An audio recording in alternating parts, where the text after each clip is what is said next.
Welcome to piano class. This is our Young Artist 4 class, and this is lesson 14. We're going to start by going to our song, The Orchestra. We started singing this one last week. Remember, it has 5 different parts, so it is called a quintet. And we learned the part 1, part 2, and part 3 for the violin, the clarinet, and the trumpet. Today, let's look at part 4. This is the horn. This is an English horn, and you'll notice something unusual about the horn part. All the notes are the same. It's just so. The horn, whose sound is forlorn.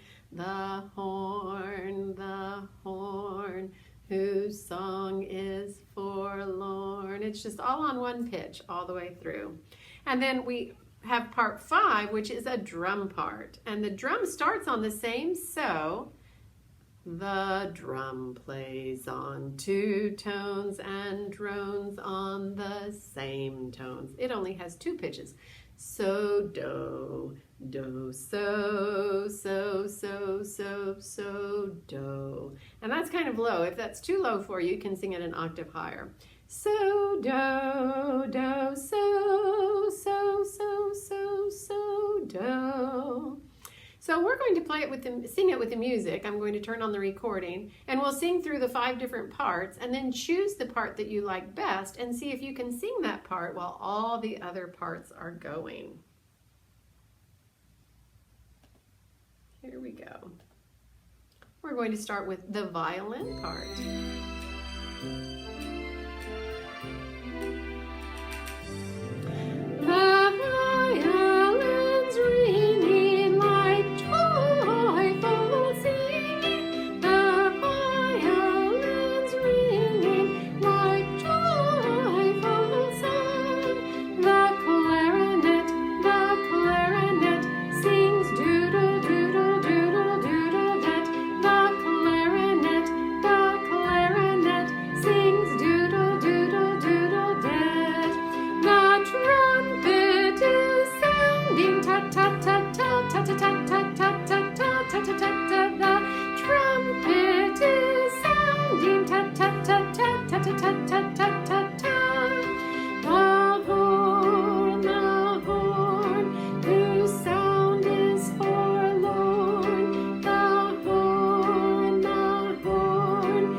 Did you choose to sing? And were you able to sing your melody along with all the other parts going at the same time? It takes some focus, doesn't it? One thing I want to point out is that all 5 parts start on a so. So that would be your first pitch for everyone, would be on so. So, so. You could either do a high so or a low so, but all of the parts start on so. Let's turn now to page 50. This is the riddle song, and it is a new comping song that we're going to start today. It's a very old song, and it has lyrics that we're going to sing. The recording only has 2 of the verses, and then we'll just look at the 3rd verse. Your parents probably recognize this song. It's been around a long time. I gave my love a cherry that had no stone. I gave my love a chicken that had no bone. I gave my love a ring that had no end. I gave my love a baby with no crying. How can there be a cherry that has no stone? How can there be a chicken that has no bone? How can there be a ring that has no end? How can there be a baby with no crying? And now you can see why it's the riddle song. It starts out saying, I'm going to give you these things, but the riddle is, how can there be these things? And our verse 3 that we didn't sing yet answers the question. How can there be a cherry with no stone? When it's blooming and it's still a flower, it has no stone or no seed in the middle. That's what the stone refers to. A chicken, when it's pippin, when it's still in the egg, it has no bone. A ring, when it's rolling, it has no end. And a baby, when it's sleeping, it's not crying. So the third verse answers those questions. We're going to keep our books open to the riddle, and we're going to go to our keyboards, and we're going to look at the chord choices. Let's go to our keyboards now, keeping our book open to the riddle song, and let's look at our chord choices at the top of page 51. You'll notice that our first one is an F major chord, but I'm not playing fa, la, do. I'm playing do, fa, la. Now I also have another F that doesn't use F as the bass clef note, but uses C as the bass clef note. And you'll notice that that's designated, that change, by the /C. So F over an F would be F. F over a C would be F/C. And a C is still part of my chord, so that would work. C chord, I am playing as a do, mi, so. And then my C7 is a do, so, te. So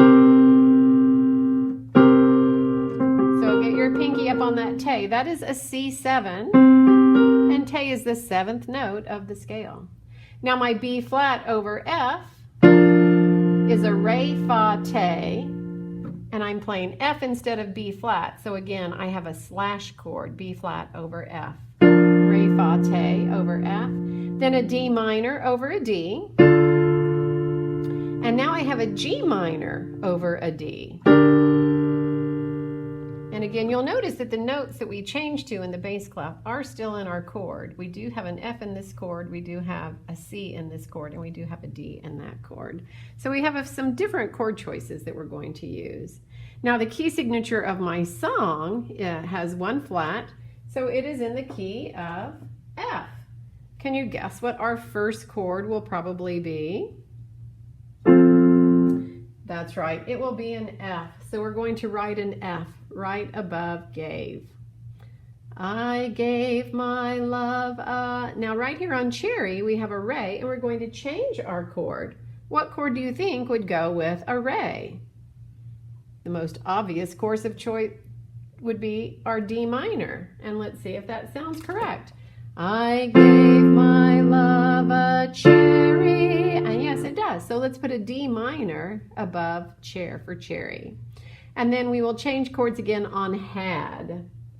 Now we have a couple of choices. Our note is a fa, so it could be an F. I gave my love a cherry that had. Oh, but that doesn't really sound quite right, does it? What other chords have an F? We could also use the B flat. Let's try that. I gave my love a cherry that had no, and sure enough, our B flat sounds great over the had. B flat over F. What do you think we would play for stone? We could play a C. Let's see what that sounds like. I gave my love a cherry that had no stone. Not quite right on the C. We also have a C in our F chord, and this is the end of our phrase. So let's see if going back to the F sounds all right.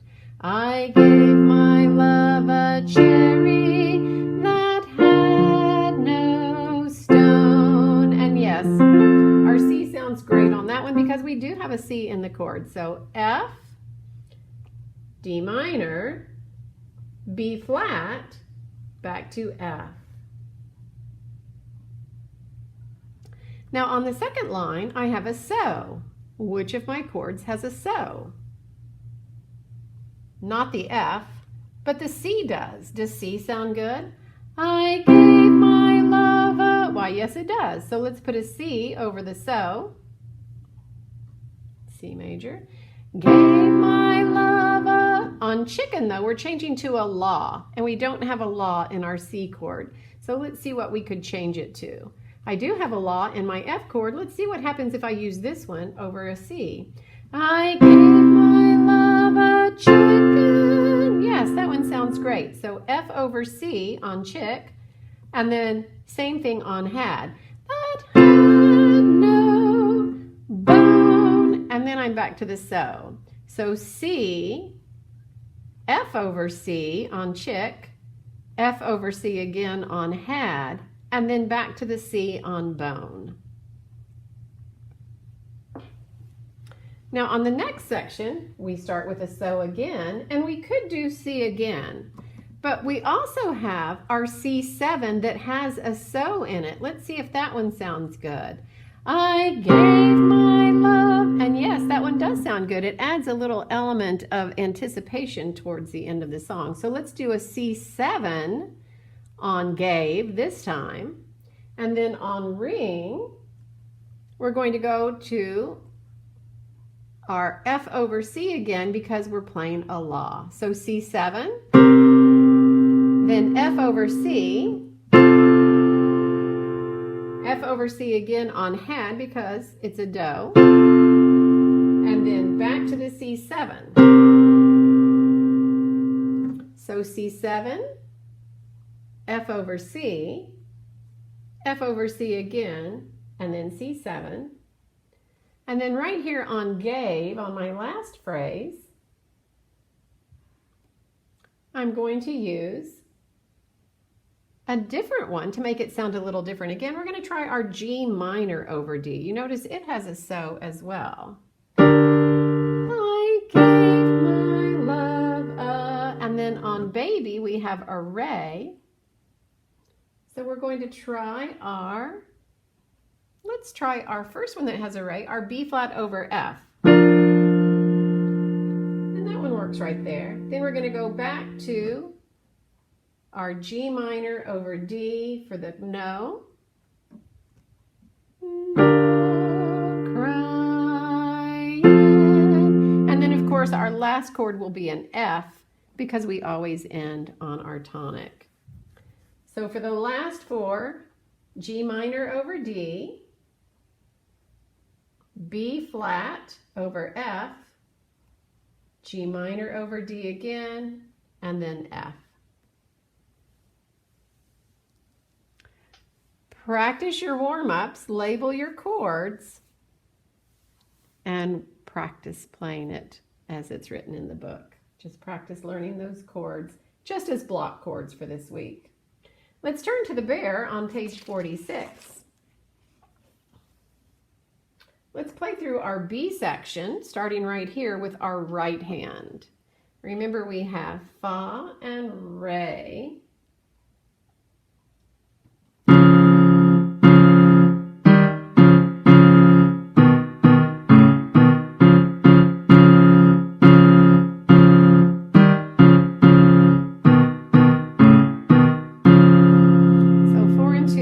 Flat and F. 1, 2, ready, be loud. Now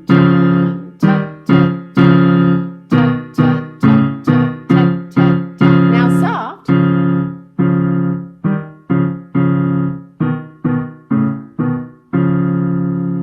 So if you've got that right hand part down pretty well, you can try it with the left hand, which is still playing F octaves. A little bit slower. Let's try it hands together. 1 and 2 and ready and go and.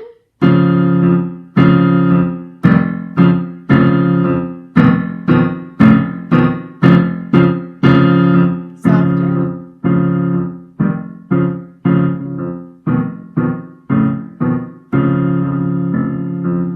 That sounds very dissonant, doesn't it? Especially with the F's in the left hand, but that is correct. It's supposed to sound scary, like you're facing a bear.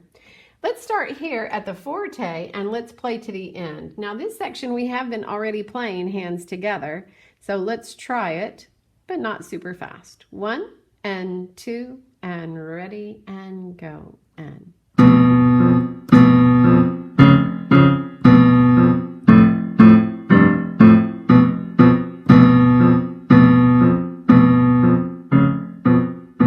Soft and slower.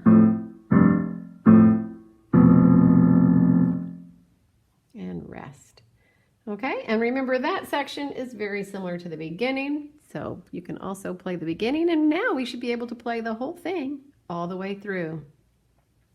Just a reminder, our andante tempo marking means walking speed. You can almost imagine by that left-hand part someone tromping through the forest, and that's what you want it to sound like. It does not go fast. Burlesque on page 32. This is our pass off for next week, so we have one more week to work on it. We're going to review it hands together. Our allegretto means not quite as fast as allegro, so it doesn't need to go super fast, but we do want to be really paying attention to our little slur phrase marks that we have here. Here we go. 1 and 2 and ready and play and.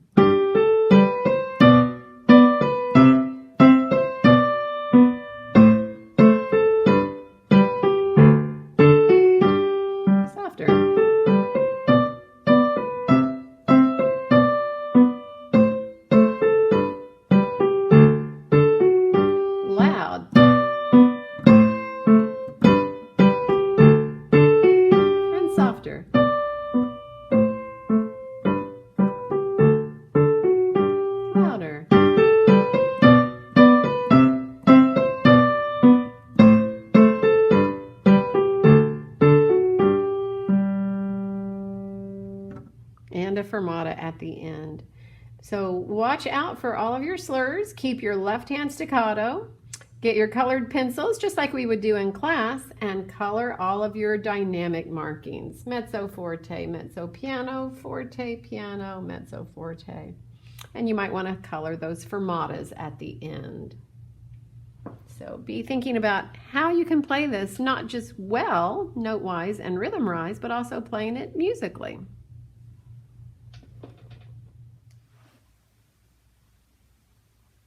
Let's take a break from our keyboards now and turn in the back of our books to some blank paper.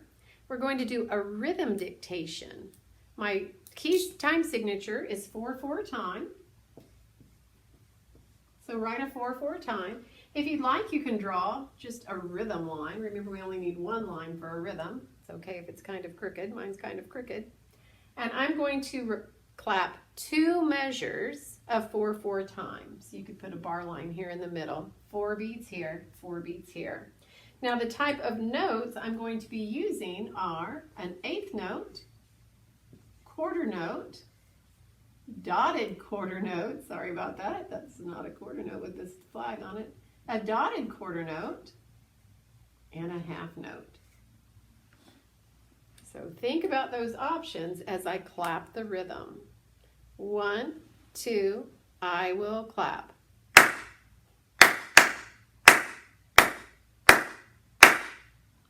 1, 2, I'll do it again.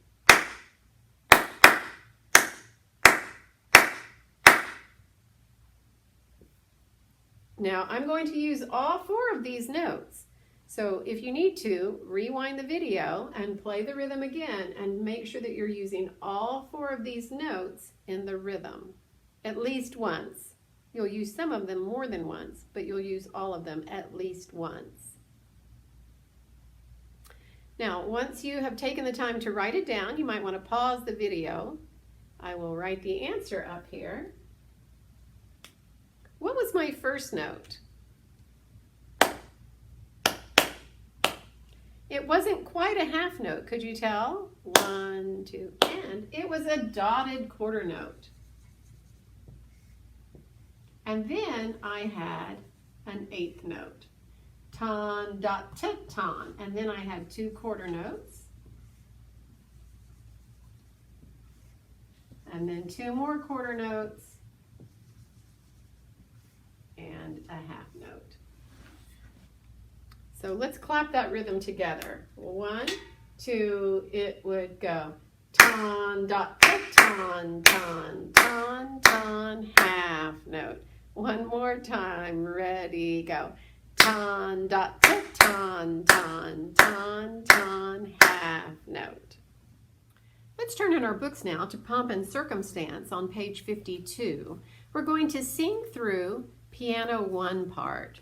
If you remember, we're in the key of G. We have some F sharps, F's, and so you want to grab a highlighter and highlight the F's as we sing through piano 1.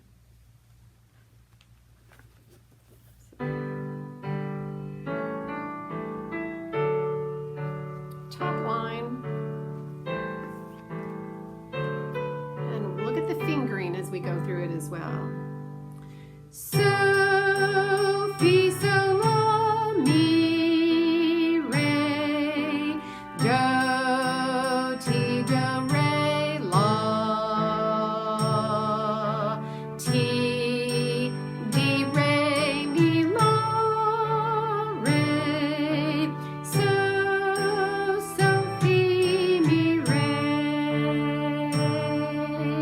so, fi, so, la, mi, re, do, ti, do, re, la, ti, di, re, mi, la, re, do, ti, la, so. So mark those F's, and you might want to highlight while you have your highlighter in your hand those fingerings, because pretty much everywhere they put a finger number, you need to change your hand position to get there. Let's turn to page 54 now, and this is the triangle part. Now, if you have another rhythm instrument instead of a triangle, that's fine too. We're just going to tap the rhythm for the triangle part. I'll tap it on a triangle. You could tap it on something else as we sing through it. So let's chant our rhythm while we play our rhythm instrument. And this will be the triangle part right here. And ready, go. Tut, tut, tut, tut, tut, tut, ton. Half note, half note. Tut, tut, tut, tut, tut, tut, ton. Half note, half note. Ton, ton, ton, ton. Half note, 13. Ton, ton, ton, ton. Half note, tut, tut, tut, tut, tut, tut, ton. 19. Half note, tut, tut, tut, tut, tut, tut, ton. Half note, ton, ton, ton, ton. Half note, tut, tut, tut, tut, ton, ton, half note. So that's a pretty simple rhythm for us to read. We're going to go to our keyboards now and look at the piano part 1.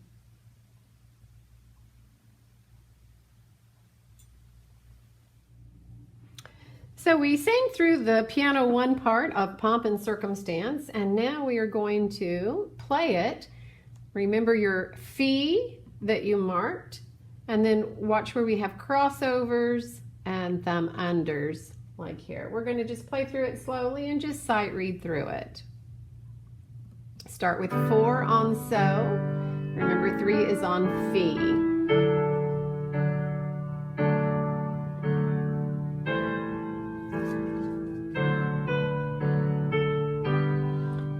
Watch your fingering all the way through. So, fi, so, la, mi, half, re, crossover, do, half, ti, do, re, la, half, tied, half, ti, half, di, re, mi, la, half, re, half, so, half, so, fi, mi, re, half, half.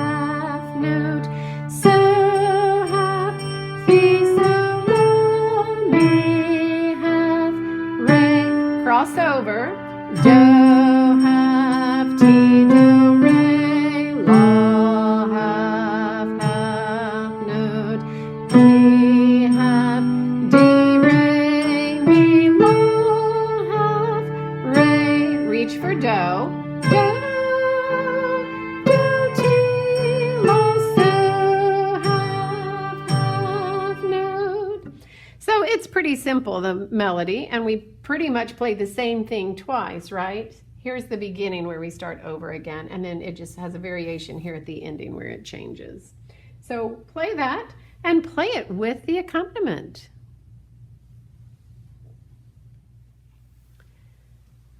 We have a new song we're going to be learning today. It's on page 48 and it's called Farewell Blues. I'm going to play it for you, and as usual, I'd like for you to think about what is the key signature and what is the form and what is a word that you would use to describe it.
So what did you think of our Farewell Blues?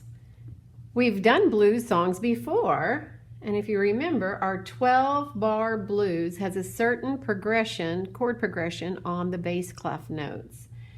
1, 2, 3, 4, 5, 6, 7, 8, 9, 10, 11, 12. So this is our first 12-bar blues song, and then you can look over here and see that this is another 12 measures. 1, 2, 3, 4, 5, 6, 7, 8, 9, 10, 11, 12. Plus a little coda, and this is our second. So we're going to label this an A section, and this is our B section. Page 1, A section, page 2 is our B section. What is our key signature? Our key signature has no sharps or flats, so we are in the key of C. Our form, we could say A-B, because this is A and this is B, but our form is actually 12-bar blues. So right in here, you would write 12-bar blues. If you remember, our 12-bar blues has 4 bars of C. And here we have 1, 2, 3, 4 measures that all have C as our bottom note. Then we have 2 measures of F, 2 measures of C again, 1 measure of G, 1 measure of F, and then we end with 2 measures of C. And then we have the same thing on this page. If you want to label those measures, you can. C, C, C, C, F, F, C, C, G, F, C, and C. And then we have one little coda measure that adds on to that one just for a little ending. So our left hand is fairly straightforward. 5th, 6th, 5th, 6th, 5th, 6th. And we'll do that on all of the different bass clef notes. On the C, we'll play So and La. On the Fa, we'll play Do and Re, 5th, 6th. And then on the So, G, we'll play 5th, just 5th, because it changes. And then on the Fa, 5th, 5th, 5th. And then we're back to So, La, So, La, So, La. The trick for your left hand, keep it staccato. Just keep it staccato on your marching quarter notes that you've got, because our tempo is swinging and marching. Now, the swinging will come in on our right hand. Whenever we see something that says swing up here, that means we can play our 8th note pairs as peaches, peaches, peaches, instead of ta-ta-ta-ta-ta-ta. We don't play them straight. And we have some here. Our rhythm would be triplet, peaches, half note. Triplet, peaches, half note for this measure. And then here we have triplet, triplet, half note. Triplet, peaches, half note. Triplet, triplet, half note. So you notice we have the same rhythms repeating these two, then these two, and then these two. These two will be different. Triplet, triplet, half note, triplet, triplet, half note, triplet, peaches, grape, great big whole note.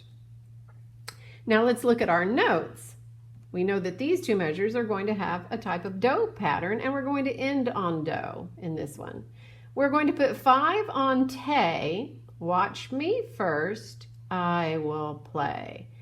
Te, la, so, me, do. And watch my fingering again. I go 5, 4, 3, 2, 3, 1. From the very beginning, be sure to play this note staccato. Play it with me. 1, 2, here we go. Te, la, so, me, do. Hold.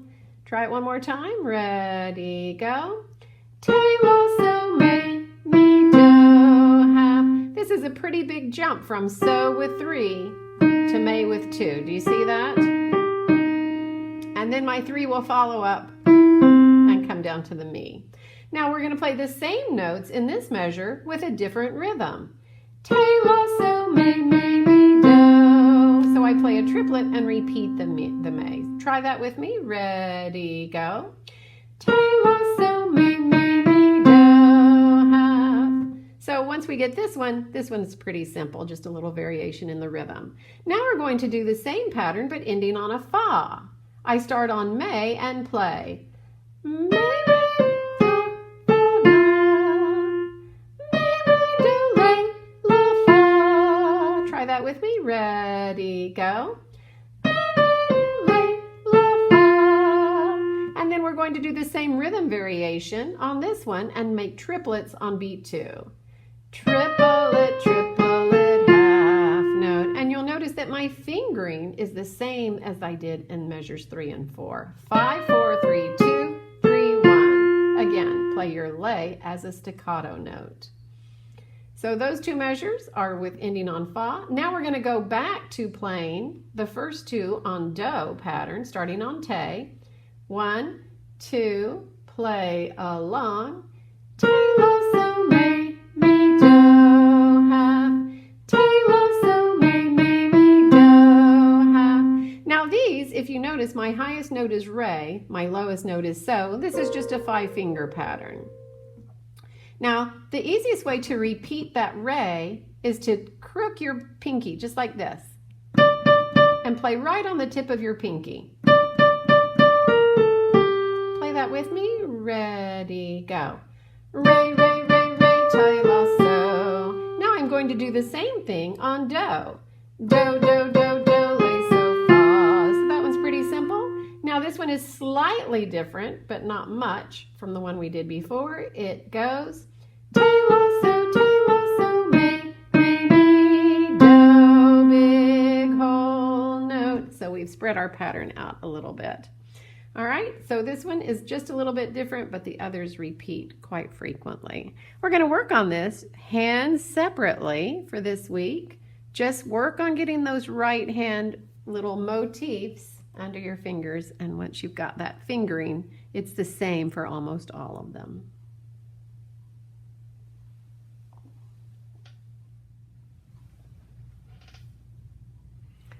Let's look at our binders now. Week 13 is what we've been working on, and our sight reading for this week is a pass-off song.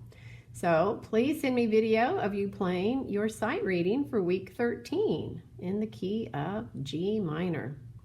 Our theory was to label the chords. First, find the key signature. What did you find for the key signature?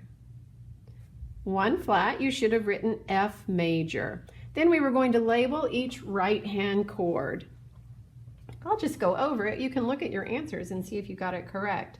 Remember, when we have an up chord or a down chord, the note right above the gap names the chord. My note right above the gap is an F, so this would be an F chord.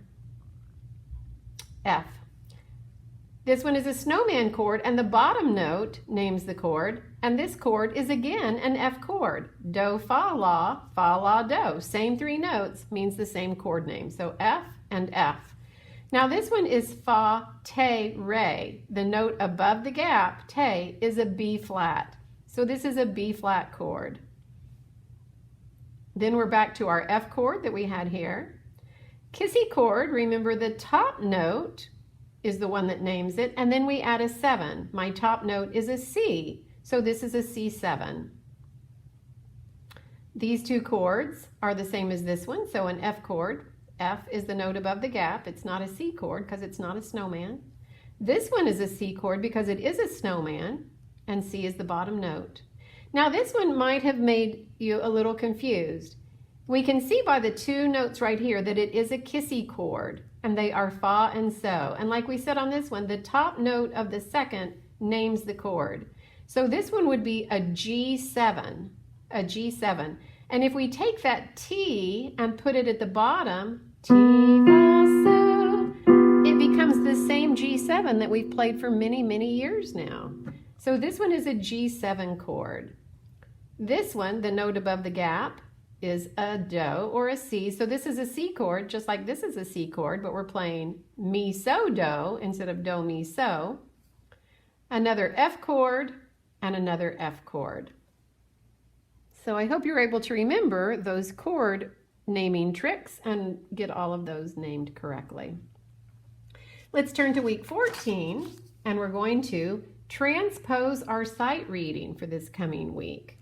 When we transpose, we're going to transpose first to G major. Well, we were already in G minor, so we basically can read the music, but we're not going to play the flats. We're only going to play F sharp because that is the key signature for G major. So let's play in G major, and we're going to play the sharps that they conveniently labeled for us when they were writing the music, but none of the flats. 1, ready, play. So, re, so, la, ti, do, ti, la, re, ti, do, ti, so, fi, mi, fi, so, re, do, ti, la, so, half. That sounded much prettier, didn't it, as the major instead of the minor? Let's transpose now to E minor. What is E minor's key signature? If you remember, our half step, whole step pattern is tonic, whole step, half step, whole step, whole step. So mi, fi, so, la, ti. And let's look at what we would play for our right hand. Start on mi and follow your intervals. 1, point and say. Mi, up a fifth, down a fifth, up, down, up a fourth, down a third, up, down, down a third, up an octave. So mi to mi. Now right here, I want to point out something. When we played it in G minor, G to F sharp was a half step, but F sharp to E flat is a whole step and a half step. Here's my whole step and here's my half step. So it's a step and a half. Now when I play this measure in E, I'm going to do the same thing. E, a half step, a step and a half gets me to do. Mi, me, do, me, mi. So that's what I'll play for this measure. Let's start right here on the mi and play that. 1, ready, go. Mi, re, do, re, mi, down a fourth, up a fourth, down a fourth, down a second, down a second, down a second, down a second, stays the same. So mi, re, do, mi, re, mi. Okay, would be that measure. My left hand is going to be playing the same chords that I did before, my snowman and my kissy. E minor is mi, so, ti. My kissy is re, la, ti. And my up chord is just mi, la, do, which I'll have right here. We're going to work on our theory together at the board.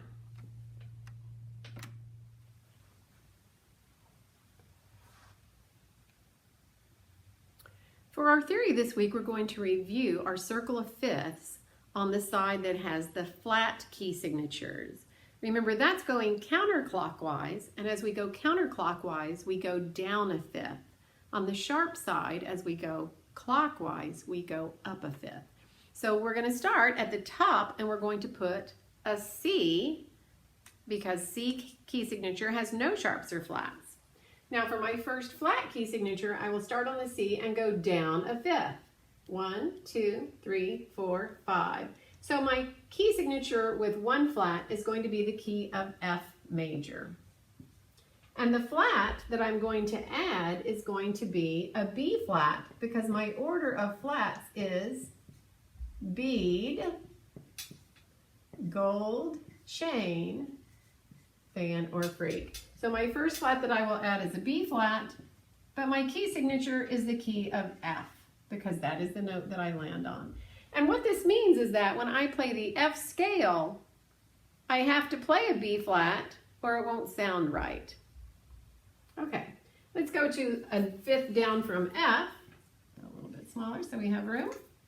F down a fifth, 1, 2, 3, 4, 5 gets me to B. But if you recall, I already have a B flat in my key signature, so this needs to be B flat. I have my B flat, and I'm going to add an E flat. So the key of B flat has two flats, B flat and E flat. So fill that one in. We're going to start on our B flat, or B, and go down a fifth again, 1, 2, 3, 4, 5, and that gets us to an E, but it needs to be an E flat, because we already have E flat in our key signature. E flat has three flats, and we know that they are B flat, E flat, and A flat.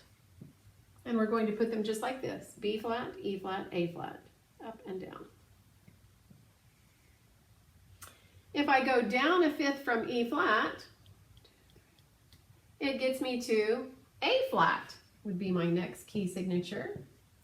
A flat has four flats, B flat, E flat, A flat, and D flat. So we'll do them just like we did these and add the D flat right here. So that is my four flats. If I go down a fifth from A flat, and I could just put my hand on a fifth, A flat gets me to D flat. And remember we said there's kind of a pattern. The next flat, the flat that we add, becomes the next key signature. Do you notice that? D flat has five flats. They are these four plus G flat. So let's fill those in. B flat, E flat, A flat, D flat, and then our G flat is going to be right here at the bottom. If I go down a fifth from D flat, you can probably guess our next flat is going to be G flat. G flat has six flats, B flat, E flat, A flat, D flat, G flat, and now we're going to add a C flat. So let's do the five that we did before. B flat, E flat, A flat, D flat, G flat, and we're going to add C flat right here on our third space C. We have one more because we have 7 possible flats. A fifth down from G flat gets us to a C flat. Very good. What is C flat? C flat is actually a B, but we're going to put it as C flat. And the flat that we're going to add is an F flat. So B flat, E flat, A flat, D flat, G flat, C flat, and we're going to add an F flat. 7 flats at the end. Now, in the back of your book, you have a worksheet that has the circle of fifths. It is Circle of Fifths worksheet number 2, and it has places for you to write in the key signature and to put in the flats or the sharps. So once you have done your theory for this week, find your worksheet number 2 and fill in your circle of fifths. Starting with C at the top, go up a fifth, Now, we've talked about if you go clockwise, you're going to go up a fifth, and if you go counterclockwise, you're going to go down a fifth. One thing that you can also do is start here and just keep going up by fifths and then just circle all the way around, and it will take you back to a C. So that's another interesting thing about the circle of fifths. You also have a reference sheet in the back of your binder, so if you get a little confused, find your circle of fifths reference sheet.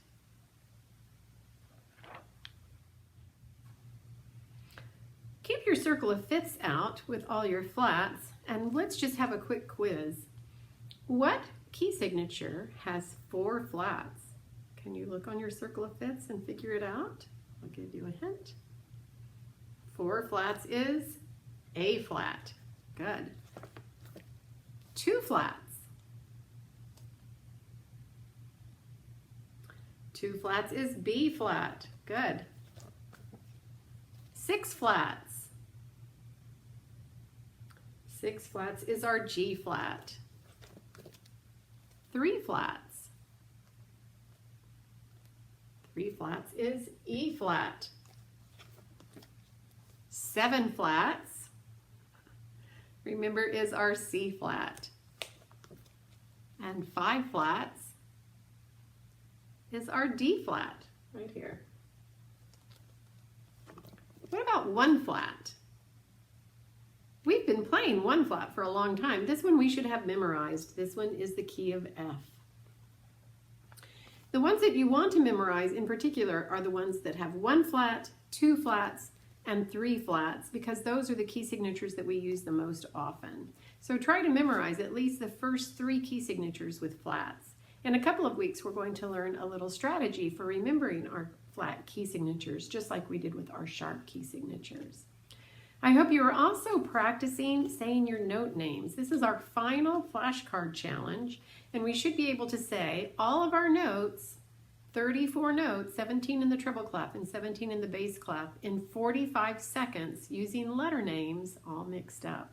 45 seconds is pretty fast, but I know some of you are up for the challenge and working on it. So keep that up, and I would love to see you when you get that passed off.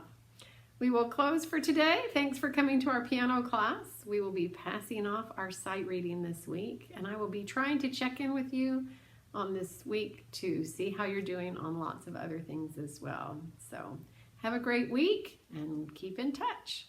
Thanks.